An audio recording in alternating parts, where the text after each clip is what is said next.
Si Rawing Nitis.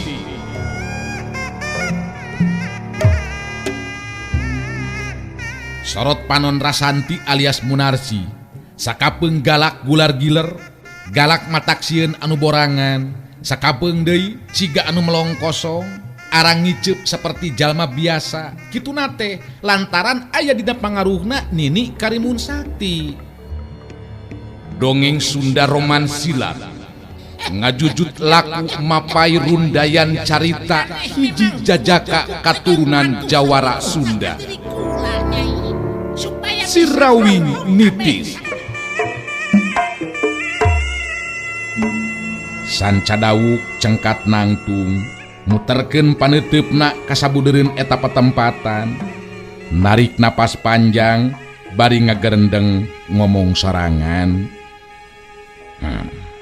Di mana aing bisa manggihan si topeng mayitnya?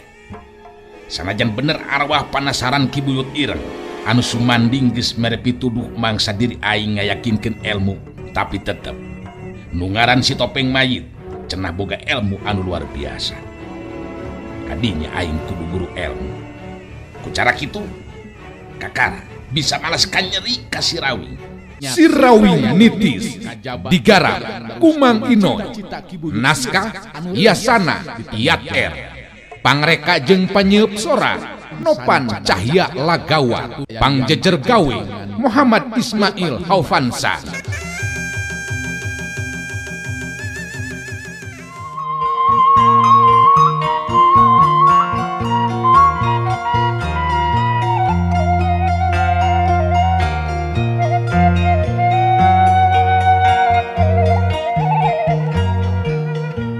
Miangna Jaka Sinangling ejeng Darowi dijajabkeun ku paneteupna Ki Buntarang Untara ejeng Milanti. Ki Buntarang narik napas panjang bari ngomong lalaunan, Bagja anu teh hinggana pikeun urang. Sabab dina waktu ayeuna bisa tepung lawung sarta meunang pitulung bantuan ti Jaka Sinangling anakna si Rawing. Geus kitu be meureunan pitulung tinu Maha Agung. Cacakan lamun teu ditulungan ku Jaka Sinangling mah duka teuing kumaha ye nasib urang sarerea.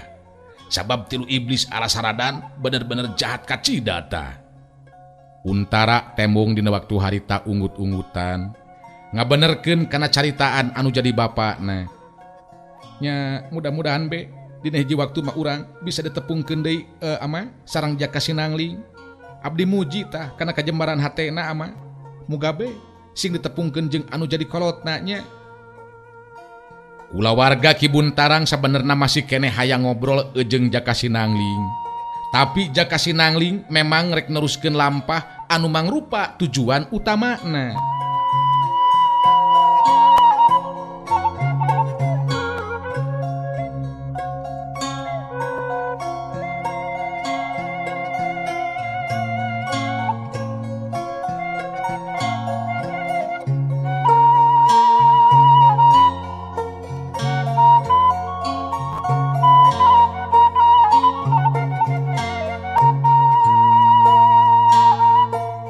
Caturkeun harita ayu manganti ejeng Laras Anting anu dibawa ku Sanggajaya ejeng Sancadawu.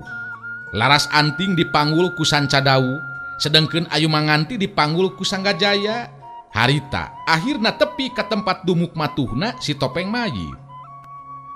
Ningali ayu manganti dibawa kadinya, si topeng mayit jadi ngambek ka Sanggajaya ejeng Sancadawu. Dianggapna eta dua jalma geus hianat ka si topeng mayit. Laras Anting jeung ayu manganti digolerkeun di tengah imah. Kadenge harita si topeng mayit nyarita, si laing duaan bener-bener belegu.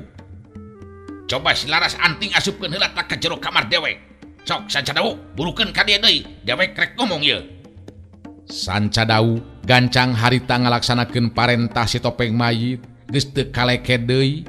Komo ningali si topeng mayit anu ngambek saperti kitu. Geus beres merenahkeun Laras Anting, Sancadawu datang deui nepungan ka si topeng mayit. Ayu manganti digolerkeun di tengah imah. Si topeng mayit ngabagikeun paneteupna ka Sanggajaya ejeng Sancadawu teu lila terus nyarita. Dewek sababaraha kali amanat ka si laing duaan nyarita kasih lain duaan ulah wani-wani ngaganggu ke Ayu Manganti. Iya kusi lain kalahkan dibawa ka dia. Naon maksudna ilaing duaan anu sabenerna? Jelaskeun ka dewek sia. Sanca Dawu ngawanikeun maneh dina waktu harita cumarita ngajelaskeun naon sababna Ayu Manganti kapaksa dibawa ka dinya. Tenang heula ieu Ki Guru. Terus terang we ari kudu mah dijelaskeun. Pangna Ayu Manganti dibawa ka dieu teh lantaran memang aya alasanana. Ieu Ayu Manganti teh nya manehna anu geus mawa lolos laras anting ti dieu. Lian teh eta Ayu Manganti toh-tohan wani nandonkeun jiwana mangsa ngabela laras anting anu bakal dibawa. Ku cara kitu teh pilihan anu sejen. Kanyaba dilumpukeun sekalian sarta dibawa ka dieu supaya Ki Guru yakin yen anu geus ngaloloskeun atawa mawa kabur laras anting teh nyatana Ayu Manganti. Si Topeng Mayit ngahulang sakedeung ngabagikeun paneuteup ka Sanca Dawuk jeung Sanggajaya. Teu lila terus nyarita deui.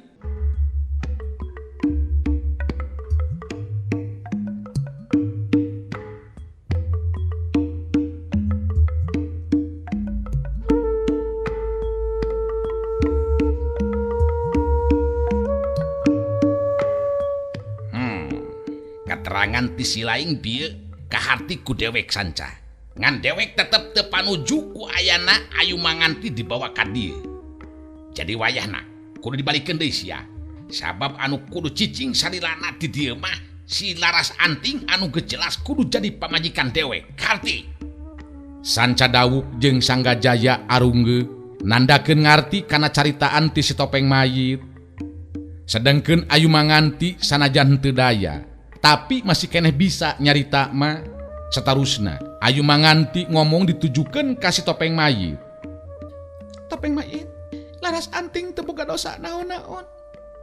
Mun anjeun rek neangan korban, kuring menta ulah laras anting. Kaena kitu bebaskeun laras anting. Ulah dijadikeun tawanan di ieu patempatan. Si Topeng Mayit dina waktu harita tembong gideug bari jeung ngareret ka Ayu Manganti terus ngajawab. Teu bisa Ayu Manganti. Sabab geus jadi katang tuan anu lumaku tur kudu ditarimakeun ku laras anting.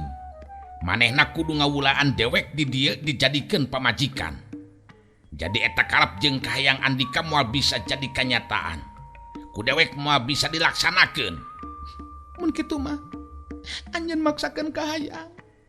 Maksa anu teu suka. Tindakan anu bener-bener teu nyatria Topeng Mayit. Anjeun bet kawas lain jago saja ti bae.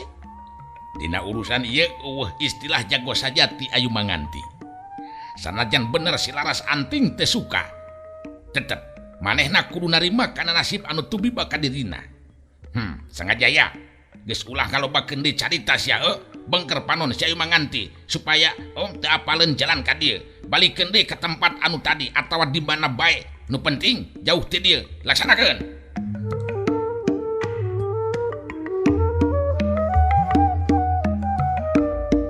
Sanggajaya gancang harita ngalaksanakeun parentahna si Topeng Mayit. Panon Ayu Manganti duanana ditutupan ku kain hideung anu dibengkerkeun ditalian ka tukangeun sirahna. Geus kitu mah rigidi Ayu Manganti dipanggul deui ku Sanggajaya. Memeh init ninggalkeun eta patempatan kadenge si Topeng Mayit nyarita deui. Dengekeun ku si laing Sanggajaya. Ulah wani-wani ganggu deui atawa kurang ajar ka si Ayu Manganti. Lamun ilaing hayang salamet. Sok, ayeuna init laksanakeun parentah dewek. Sanggajaya dina waktu harita geus teu loba deui omong terus indit ninggalkeun eta patempatan. Parentah si Topeng Mayit mangrupa parentah anu geus teu bisa dibantah deui. Si Topeng Mayit neuteup ka Sanca Dawuk teu lila terus nyarita. Si laras anting geus bisa dibawa deui ka dieu Sanca. Tapi si Dewi Angrum jeung si Wiguna terus ka marana nya. Maranehna sakuduna anu tanggung jawab lolosna si laras anting. Sabab maranehna duaan nu harita dibere parentah ku dewek kudu ngajaga di dieu. Aya perasaan anu ngahiap panas dina jero dadana Sanca Dawuk meunang katerangan ti si Topeng Mayit anu saperti kitu. Yen Dewi Angrum babarengan indit jeung Wiguna, hatena bener-bener teu panuju.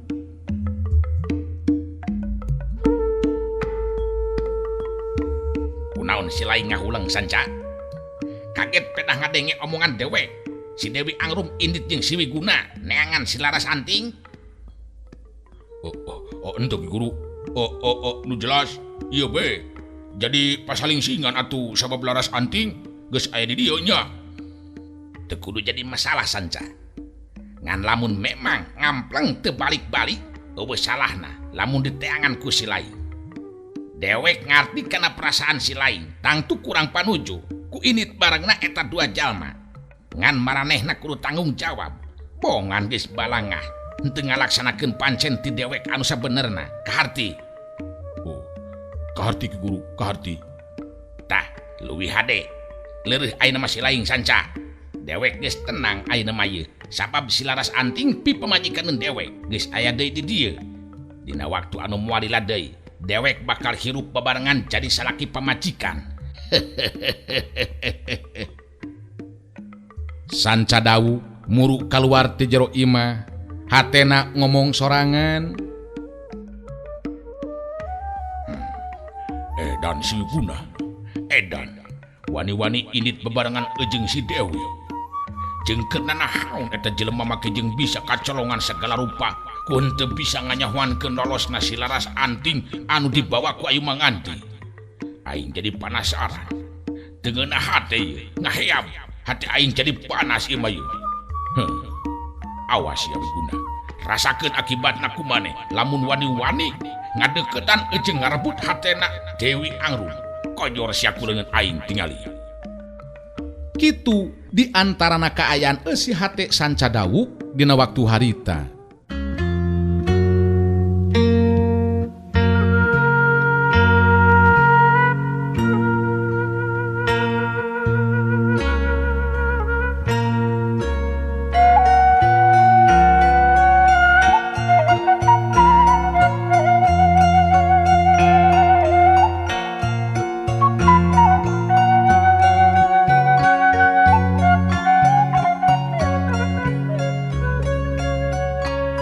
Urang tinggalkeun heula kaayaan di dumuk matuhna si Topeng Mayit.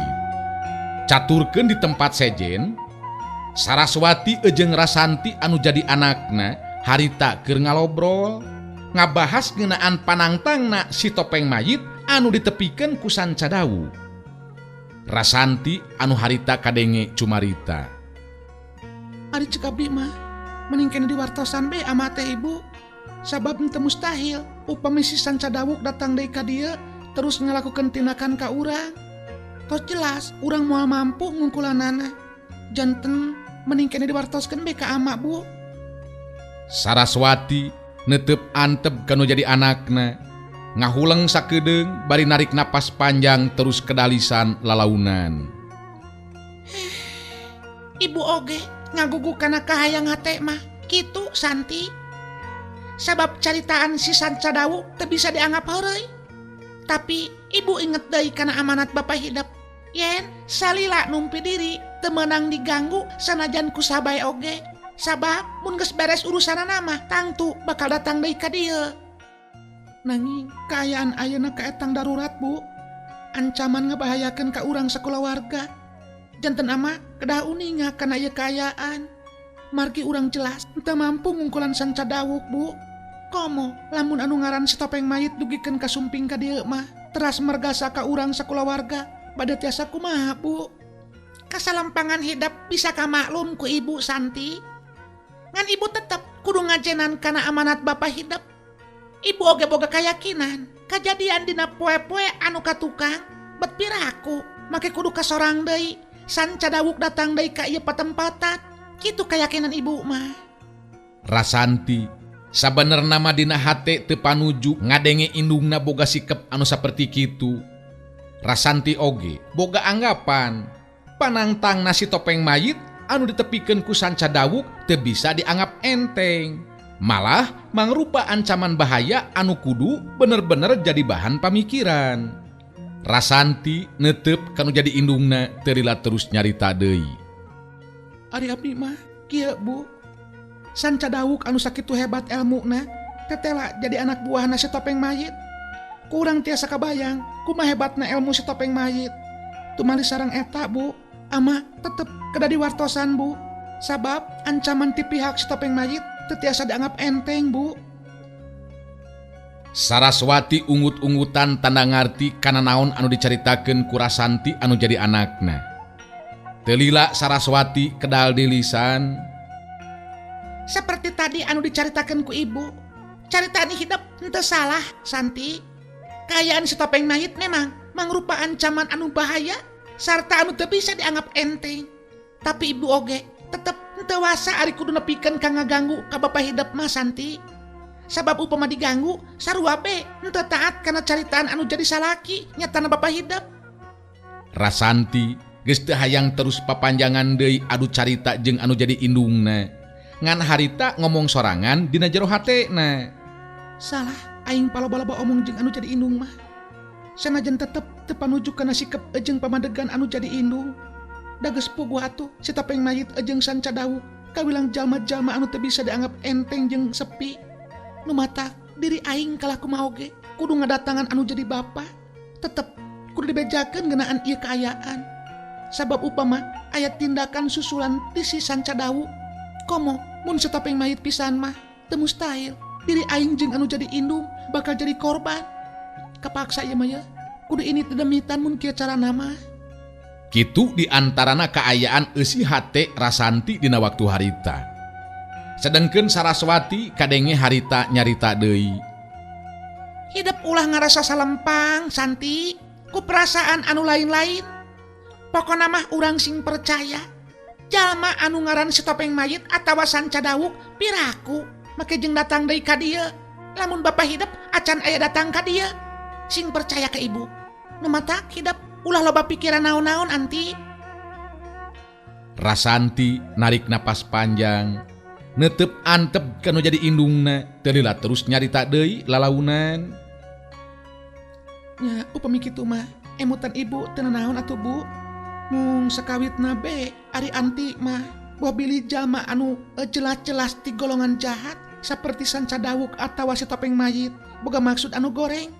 Upami dugikeun ka kitu teh jelas urang moal mampu naon-naon Bu. Tah kitu pikiran abdi mah. Ibu ngarti anti. Tah, jadi kitu bae namanya anti. Urang ulah loba ruangan jeung kasalempangan naon-naon. Di mana engke bapa hidup datang, kakara ku urang bejakeun ngeunaan kejadian atawa panangtang ti si Topeng Mayit anu ditepikeun ku Sancadawu teh anti. Mangsa wanci peuting sumanding. Saraswati harita geus sare, sedengkeun Rasanti masih keneh cunggelik di jero kamarna. Hatena memang keur dilimpudan ku perasaan bimbang. Hate jeung pikiran Rasanti tetep teu bisa tenang.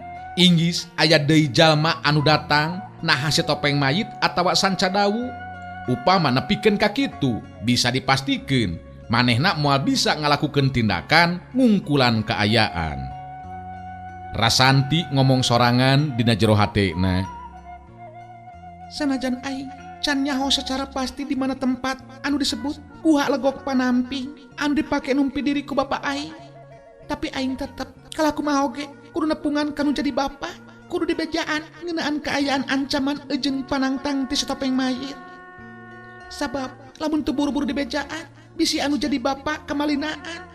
Akhirna kulawarga anu aya di dieu anu bakal jadi korban tindakan jalma ti golongan jalma jahat. Kudu kalaku mah oge kudu dibejaan. Ngan aing initna ieu mah ye kapaksa kudu dedemitan. Moal bebeja heula kanu jadi indung, da jelas moal diizinan lamun bebeja heula mah. Kitu diantarana kaayaan hate Rasanti dina waktu harita. Sanggeusna aya dina kagiligan mah harita Rasanti ngeteyap lempang lalaunan lengka sukuna henteu nimbulkeun sora. Sanajan harita wanci peuting manehna bakal nekad pikeun lumampah rek nepungan si Rawing anu jadi bapakna anu keur numpi diri di guha legok panamping. Sanajan wanci peuting tur lumampah ngan ukur sorangan, tapi Rasanti henteu ngarasa sieun. Kituna teh lantaran boga rasa percaya diri manehna moal make kudu sieun ku bahaya upama aya anu ngaganggu ka dirina, sabab boga bekal ilmu bela diri ti anu jadi bapakna.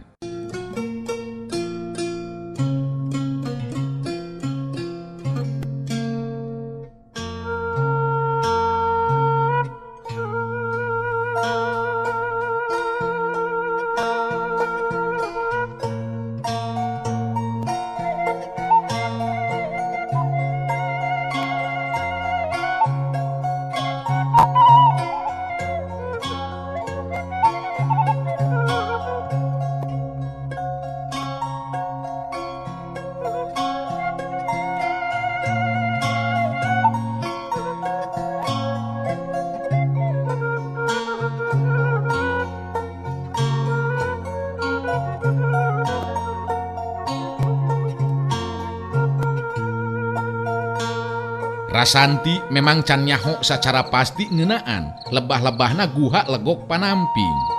Tapi da boga bibir cek pikirna, lamun terus nananyakeun mah piraku henteu kapanggi. Lengkahna suku Rasanti kawilang gancang hayang buru-buru jauh ninggalkeun pilemuran. Bareng ejeng majuna waktu, akhirna Rasanti ngambah ka lembur anu sejena. Waktu ngaliwat ka daerah pasawahan, Rasanti ngarasa capek, terus neangan saung eukeur ngaleureuhkeun ka capek. Ningali aya saung, Rasanti terus muru ka lebah saung, lempang dina galengan. Kangaranan lengkah-lengkah suku anu geus kalati harita henteu ngawagu atawa karago ngalengkahkeun suku dina galengan sawah. Keur lempang dina galengan saperti kitu ngadadak ngaradeg lengkah suku Rasanti sabab aya sora nini-nini. Kadenge nama ditukangeun nyeungseurikeun ka Rasanti.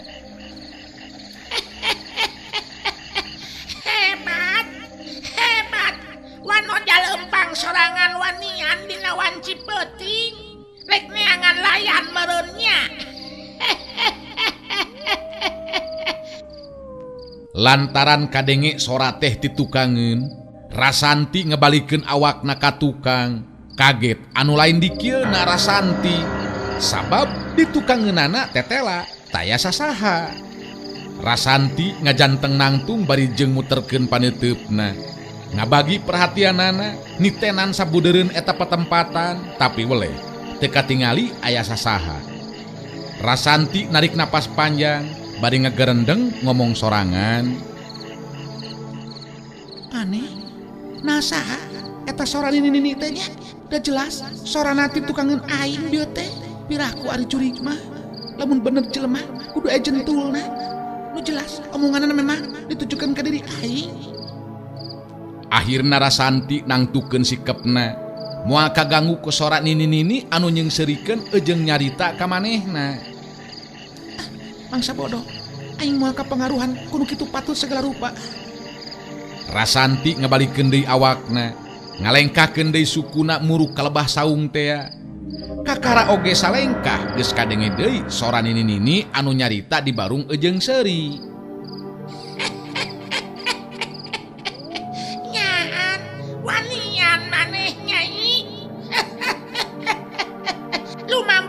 Lawan Cipoting. Ento sieun, ha? Cocok sarta ngajodoh jeung kula. Pantes lamun jadi murid kula, Nini Karimun Sakti.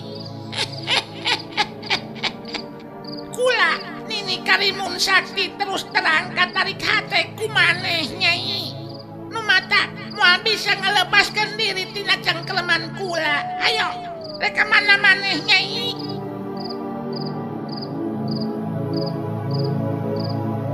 Rasanti jadi ambek ejeng panasaran hatena. Ngebalikeun deui awakna ka tukang bari terus nyarita. Sikepna jelas pinuh kawani anggang tina rasa karingrang. Henteu kudu nyarita bari teu ngantarakeun cirim. Coba Andika temongkeun diri. Saha Andika nu sabenerna? Kuring lain budak leutik, henteu kudu make jeung disingsieunan sagala rupa. Kuring yakin Andika lain curik atau setan. Sok temongkeun diri Andika. Kakara oge rapet bibir Rasanti. Aya anu ngalayang jirim jalma lir upama anu hiber bae. Dampal sukuna bangun anu teu napak kana lemah.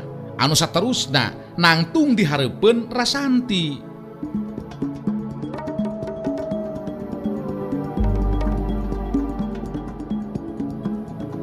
Di hareupeun Rasanti ngajanteng nangtung nini-nini anu geus bongkok make itu. Bajuna make jubah warna beureum, buukna ngarumbai panjang, sorot panona moncorong semu hurung teu beda ti mata meong. Ngageter hate Rasanti waktu bantrok paneuteup ejeng teutepan eta nini-nini. Rasanti bisa ngarti yen eta jirim anu ngakukeun ngaran Nini Karimun Sakti jelas lain jalma biasa. Telila kadenge Nini Karimun Sakti nyarita tumanya ka Rasanti. Saha ngaran maneh Nyai? Reka mana make jeung muruk ka lebah saung? sarta lumampah dina wanci peuting kieu. Hebat. Bener-bener wanian maneh atawa memang maneh keur neangan layan. Moal meunang atuh kangaranan neangan layan wanci peuting-peuting kieu mah.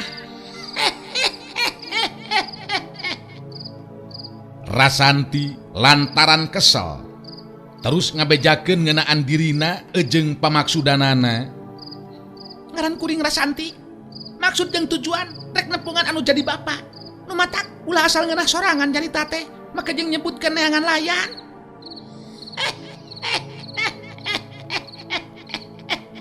Galak geuning nyaan cocok pisan lamun jadi murid kula. Nah saha bapa maneh teh kitu nyai? Peuting-peuting kieu mah kerek disusulan sagala rupa. Rek peuting, rek barang, lain urusan anjeun. Besi anjeun penasaran, bapak kuring anu katala sirawing. Mun seug ti beurang bakal katingali paroman Nini Karimun Sakti ngadenge pangakuan Rasanti salaku anakna sirawing.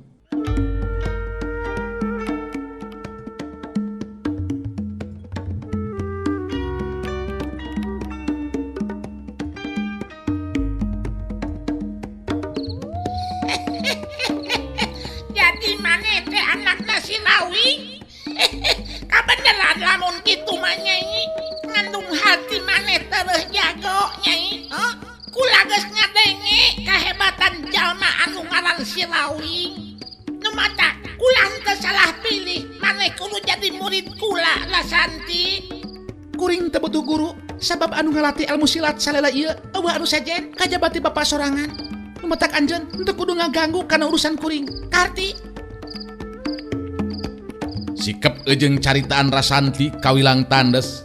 Nini Karimun Sakti beuki panasaran sigana teh ningali sikep ejeng ngadenge caritaan ti Rasanti anu saperti kitu. Nyaan galak kangaranan anak sirawing mah nya. Dengekeun ku maneh nyai. Leuwih hade milu ayeuna mah ka tempat kula nya. Henteu kudu nolak atawa barontak lamun teu hayang cilaka. Lamun nolak ngandung hati maneh bakal cilaka nyai. Kangaranan ngadenge ancaman dipaksa seperti kitu ku Nini Karimun Sakti. Puguh be jadi kahudang amarah Rasanti. Neuteup seukeut ka Nini Karimun Sakti teu lila terus nyarita deui. anjeun memang ngahajan neangan kaributan ini Karimun Sakti. Padahal di antara urang taya pasoalan ti mamehna. Kuring bener-bener teu ngarti. Jelema geus kolot masih kena resep neangan kaributan. Sekali deui kuring nanaskeun ini untuk kudu maksa ejeng ngancam. Sabab kuring moal make kudu sieun ku jalma seperti anjeun. Bener, moal sieun ieu teh hebat. Wanian hayang ijen jajaten ngadu ilmu mereunnya. Bedah ngarasa jadi anak sirawing mereunnya. Sakali deui kula ya rek ngomong nyai.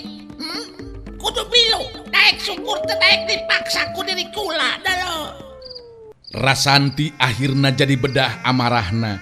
Langsung nangtukeun sikepna pikeun ngawangun pasangan bari terus nyarita ka Nini Karimun Sakti. Jalma seperti Andika memang teu bisa disabaran. Lain hayang diajenan kalaka ngahajan neangan kaributan. Mun kekeh maksa, kuring bakal ngalakukeun tindakan. Kalakah maliknya ancam maneh Rasanti. Kekeh rek nyoba kahebatan si Karimun Sakti. Hade taya bayana. Lamun memang kitu cik urang buktikeun nepikeun ka mana kahebatan anakna si Lawing teh. Setan siap Ya.